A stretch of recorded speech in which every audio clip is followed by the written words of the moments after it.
comes to home insurance, Geico works for you. And since I'm the Geico Gecko, I work for you too. Hey, Gecko, could you DJ my workout? I got you, Derek. I know you like them sweet beats on leg day. Great home gym, by the way. That's fire, Gecko. I call this remix, bundle your home and car insurance so you can save and get coverage that grows with you. Oh yeah, rolls right off the tongue. And you know what else I like? Air horn. Oh yeah! Let Geico work for you. Get more with Geico. Buenas tardes y sean todos bienvenidos a una nueva charla informativa organizada por el equipo de la Farmacia de la Mulilla. En esta ocasión vamos a comentar las recomendaciones que, desde las autoridades sanitarias, se están impartiendo para combatir la enfermedad denominada COVID-19 provocada por la infección por el coronavirus llamado SARS-CoV-2. Esta charla se incluye en el ciclo de sesiones informativas sobre salud que iniciamos hace 6 años, en el que hemos tratado ya una gran variedad de temas y que se incluye en la intención que tenemos de que sientan la farmacia como parte de las instituciones de salud y no solamente como un establecimiento donde conseguir los medicamentos que necesitan para lograr superar sus enfermedades. Si desean consultar todos los contenidos sobre estas charlas, pueden consultar nuestra página web farmaciadelamulilla.com o bien nuestro canal de YouTube, donde están disponibles una gran cantidad de vídeos de elaboración propia sobre estos contenidos. Vamos a comenzar comentando el esquema de la sesión que vamos a seguir. En primer lugar, definiremos qué es el coronavirus, siguiendo por intentar explicar por qué hay tanta alarma al respecto. Pasaremos al apartado más práctico e importante, que consistirá en cuál debe ser nuestro papel individual en esta situación, y finalizando con un resumen de los 3 puntos más destacados de lo tratado en la reunión. Pues bien, comenzamos con el primer punto tratando de responder a la siguiente pregunta. ¿Qué es el coronavirus?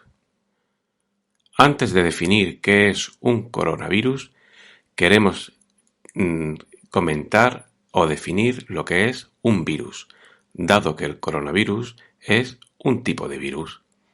Así, podemos definir a los virus como las formas de vida más pequeñas y sencillas que se han descrito hasta ahora, entendiendo por forma de vida a aquellos seres capaces de nacer, crecer, poder reproducirse y morir. De esta definición vamos a destacar 2 características principales: pequeñas y sencillas.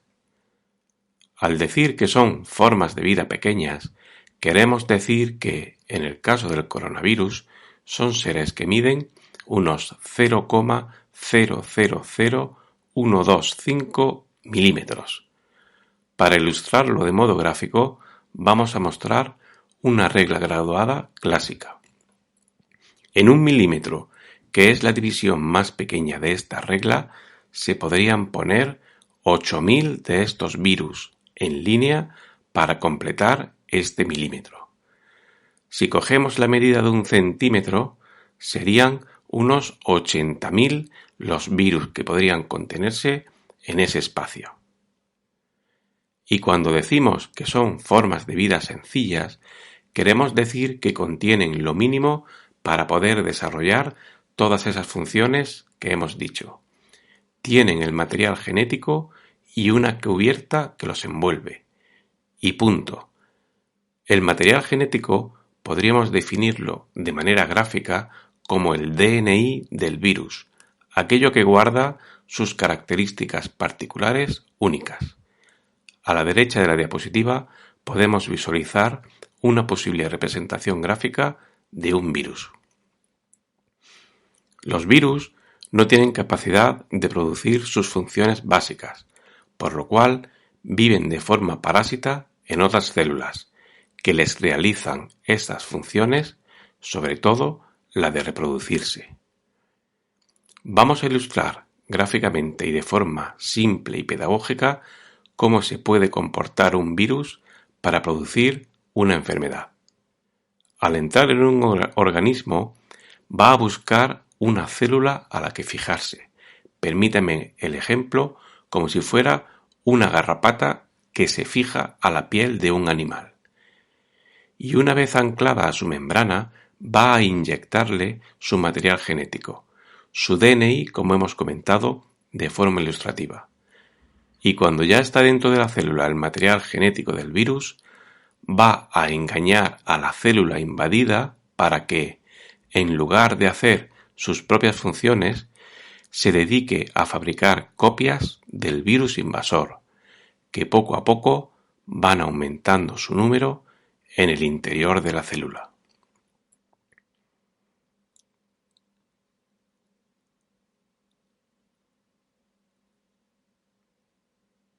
La célula invadida, poco a poco, va a irse llenando de copias del virus, hasta que llega un momento en que colapsa, muere y libera todos esos nuevos virus al entorno que comienzan de nuevo el proceso invadiendo a nuevas células y aumentando progresivamente el daño en el paciente infectado. El tiempo que transcurre desde la infección hasta que se presentan síntomas de enfermedad se llama período de incubación, que en el caso de la infección por coronavirus es de entre 2 y 14 días. Una vez que sabemos lo que es un virus, vamos a comentar aspectos particulares de este coronavirus. En primer lugar, su forma tiene unos salientes con los cuales va a interactuar con las células del organismo invadido que por su forma recuerdan a una corona. Por eso se les dio este nombre. Este tipo de virus suelen vivir en otros animales y allí les suelen provocar enfermedades. Pero puede ocurrir que den el salto a la especie humana, como es este caso. Este tipo de coronavirus parece que solía vivir en murciélagos. Esta situación no es nueva, ya ha ocurrido en otras ocasiones, como por ejemplo cuando se produjeron casos de gripe aviar, es decir, gripe de aves en seres humanos. Cuando una persona es infectada por este tipo de coronavirus, puede originar síntomas que se parecen mucho a los de la gripe anual.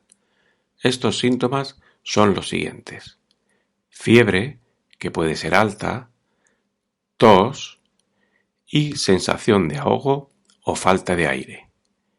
Estos síntomas pueden ser leves y aparentar una gripe o un resfriado propio de estas fechas, pero pueden derivar en situaciones graves, que suelen darse en personas de edad avanzada y generalmente con otras enfermedades crónicas, lo que hacen que el paciente se encuentre debilitado y vulnerable a la infección, pudiendo llegar a originar la muerte, de forma frecuente por neumonía. Pasamos al siguiente punto de la exposición. ¿Por qué hay tanta alarma? La razón principal es que es una enfermedad de la que aún no se tiene todo el conocimiento que se desea para tener controlada la situación, y hay dudas sobre cuál puede ser su comportamiento en el futuro. En cualquier caso, hay grandes avances en cuanto a la investigación sobre el virus, y ya se están evaluando tratamientos con buenos grados de efectividad. Se cree que se logrará una vacuna para lograr prevenir la infección y por tanto los problemas de salud originados por esta. En estos momentos, la máxima prioridad es conseguir controlar la expansión de la enfermedad para aislarla y poder disminuir su poder de ocasionar daños en la salud de las personas a nivel mundial.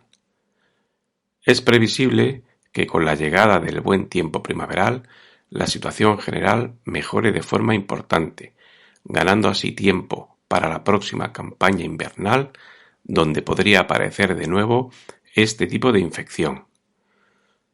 Algo que se conoce de forma certera es la forma de transmisión del virus entre personas, que consiste en el contacto con las secreciones que se emiten con los estornudos o la tos de los pacientes que ya han sido infectados. Imaginemos que en nuestro entorno hay una persona infectada y que tose o estornuda emitiendo secreciones sin control.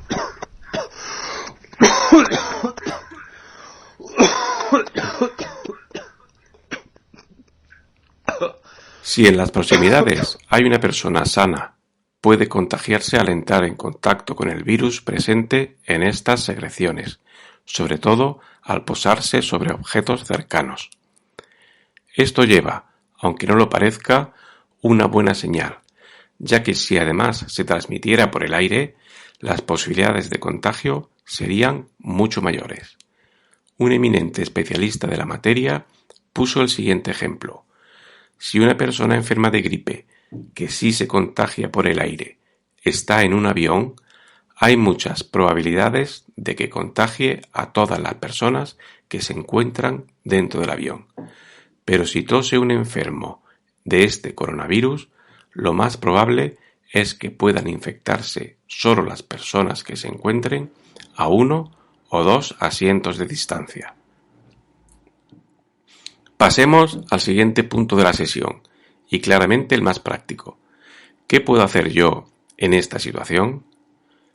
Antes de nada, lo más importante es mantener una actitud serena y procurar aplicar el sentido común en nuestro comportamiento. De nada sirve entrar en situaciones de nerviosismo o incluso pánico. Eso no va a evitar el contagio con el virus, ni va a ayudar en nada a las personas contagiadas o enfermas. Debemos concentrar nuestros esfuerzos en las medidas de prevención que recomiendan las autoridades sanitarias, donde hay expertos de reconocido prestigio, tanto a nivel nacional como internacional, y que saben cómo reaccionar en estas situaciones. Hay determinadas personas que pueden ser más susceptibles de padecer esta enfermedad, y a esas personas se les denomina grupos de mayor riesgo. Estas personas deben extremar las medidas preventivas, pues las complicaciones para su salud pueden ser más importantes. En el caso de la infección por coronavirus, el principal grupo de riesgo lo constituyen hombres mayores de 60 años y con otras enfermedades asociadas que hacen que su organismo se encuentre más vulnerable frente a la infección por coronavirus. Estas enfermedades que pueden hacer aumentar el riesgo son, entre otras, hipertensión, enfermedades cardiovasculares como infartos o arritmias, diabetes, enfermedades respiratorias como por ejemplo asma, EPOC o bronquitis crónica, tabaquismo, enfermedades renales, obesidad o antecedentes de haber sufrido accidentes cerebrovasculares como el ictus. Seguidamente tenemos como grupos de riesgo enfermos crónicos de patologías respiratorias, ya que su aparato respiratorio está alterado por estas enfermedades. Y finalmente, pacientes que tienen alteradas sus defensas por padecer otras enfermedades o tener tratamientos que las disminuyan, como por ejemplo pacientes con quimioterapia o trasplantados de órganos. El virus puede penetrar en una persona a través de 3 mucosas: los ojos, la nariz y la boca. Y lo más frecuente es que nos toquemos los ojos, la nariz o la boca con nuestras propias manos, que están continuamente tocando objetos a nuestro alrededor. De ahí que las medidas de prevención que se están mostrando más eficaces para frenar la expansión de la infección y que vamos a comentar seguidamente estén centradas en estas zonas de nuestro cuerpo. Dado que las manos están en contacto con todo nuestro entorno, donde pueden haber secreciones emitidas en la tos o estornudos por alguna persona infectada, se debe realizar una higiene de manos frecuente, sobre todo si se ha estado en contacto directo con alguna persona enferma o con el entorno donde ésta haya estado. Esta higiene de manos debe de ser profunda, a conciencia, y vamos a repasar el proceso con esta información gráfica facilitada por la Organización Mundial de la Salud, sobre cómo debe realizarse el lavado de manos. Lo primero es mojarse las manos con abundante agua. Debemos utilizar de forma preferente jabón líquido en envases dispensadores, pues el uso de jabones en pastilla puede favorecer que queden ahí restos de suciedad y por tanto contener secreciones con el virus. Ahora debemos frotar las palmas de las manos una contra la otra con movimiento circular. Seguidamente, los espacios entre los dedos, frotando el dorso de una mano contra la cara de la otra. Ahora, frotar las palmas de las manos entre sí con los dedos entrelazados. Siguiente paso, frotar el dorso de los dedos de una mano con la palma de la mano opuesta, agarrándose los dedos. Ahora vamos con los dedos pulgares. Mano derecha atrapa pulgar de la mano izquierda y lo frota con un movimiento de rotación. Y repetimos después la operación con la otra mano. Debemos continuar con la higiene de las puntas de los dedos, frotándolos contra las palmas de la mano contrarias con movimiento de rotación. Ya estamos terminando. Ahora debemos enjuagarnos las manos con abundante agua y secarlas con una toalla desechable, generalmente de papel o material celulósico. Cerrar el grifo con la toalla de papel y tirarla a la basura. Y ya hemos completado el proceso de lavar nuestras manos de forma adecuada. Lo recomendable es que todo el proceso dure entre 40 y 60 segundos, es decir, sin prisa, sino queriendo hacerlo a conciencia. Si no disponemos de instalaciones para poder lavarnos las manos, podemos hacer uso de gel desinfectante con contenido alcohólico, pero como segunda opción siempre. La segunda medida para prevenir los contagios es mantener una distancia con respecto a otras personas, sobre todo si tienen síntomas de infección respiratoria, para evitar el contacto con las secreciones que pueda emitir al toser o estornudar. La distancia recomendada es de al menos 1 metro. Si yo soy la persona que está tosiendo o estornudando, debo extremar mis precauciones para no transmitir la infección, sea por coronavirus o no, y debemos seguir las siguientes recomendaciones. Cubrirse la boca y la nariz con pañuelos desechables y tirarlos luego. Toser o estornudar llevándonos la parte interna del codo hacia la boca, para que queden allí confinadas las secreciones que pudiéramos expulsar. Y como última opción, toser en la propia mano. Después de cualquiera de estas acciones, lo recomendable siempre es realizar una higiene de manos, para eliminar las secreciones que pudieran haber quedado en las mismas. Todas estas medidas higiénicas son las mismas que se recomiendan todos los años para evitar otras infecciones respiratorias como la gripe común, así que debemos esforzarnos en incluirlas en nuestra práctica habitual, como forma de protegernos a nosotros mismos y al resto de la población. Aunque no hay una prohibición de viajar a zonas de riesgo, lo más razonable es no acudir a zonas donde la presencia de la infección sea elevada. En el caso de haber estado en alguna zona de riesgo, como China, Corea del Sur, Japón, Singapur, Irán o el norte de Italia, se recomienda observación propia por parte del enfermo para detectar síntomas en los 14 días desde que se realizó el viaje, siguiendo con su vida normal si no aparecen estos síntomas. Pero si aparecen los síntomas, recordemos, tos, fiebre o sensación de falta de aire, deben llamar al teléfono 112 y seguir las instrucciones que nos dé el personal sanitario. En el caso de mercancías provenientes de zonas de riesgo, en principio no hay que tomar ninguna precaución especial, pues el virus no suele permanecer vivo mucho tiempo en el ambiente. Sobre el uso de mascarillas, la recomendación es que solo son útiles en aquellas personas que ya están enfermas y que les va a ayudar a no transmitir la enfermedad a los demás. En personas sanas no tienen efecto beneficioso, además de necesitar un cambio cada poco tiempo y de una técnica adecuada a la hora de ponerse y quitarse la mascarilla. Y si hacemos acopio de mascarillas, podemos estar perjudicando a aquellas personas que las necesitan, no solo por esta enfermedad, sino por otras más en las cuales su uso no solo está justificado, sino que además es muchas veces imprescindible.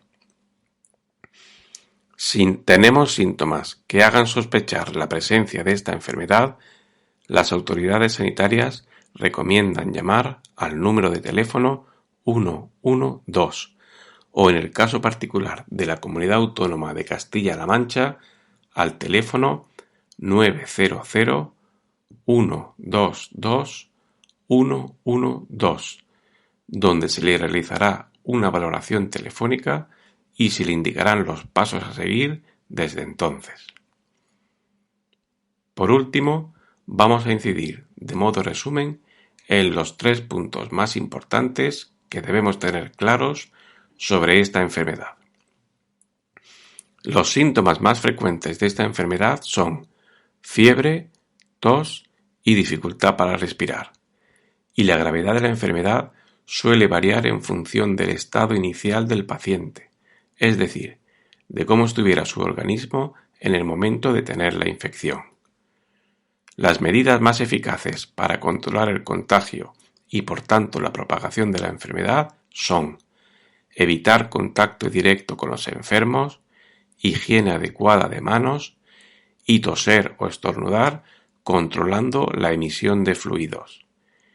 Y por último, si presenta síntomas que hacen sospechar que está enfermo por este virus, debe llamar al teléfono 112 o al teléfono 900 122 112 si es de la Comunidad Autónoma de Castilla-La Mancha. En nombre del equipo de la Farmacia de la Mulilla, quiero agradecer su asistencia virtual a este evento, deseando que haya sido de su interés la información que hemos compartido y esperando que tenga un buen estado de salud. Hasta una próxima ocasión.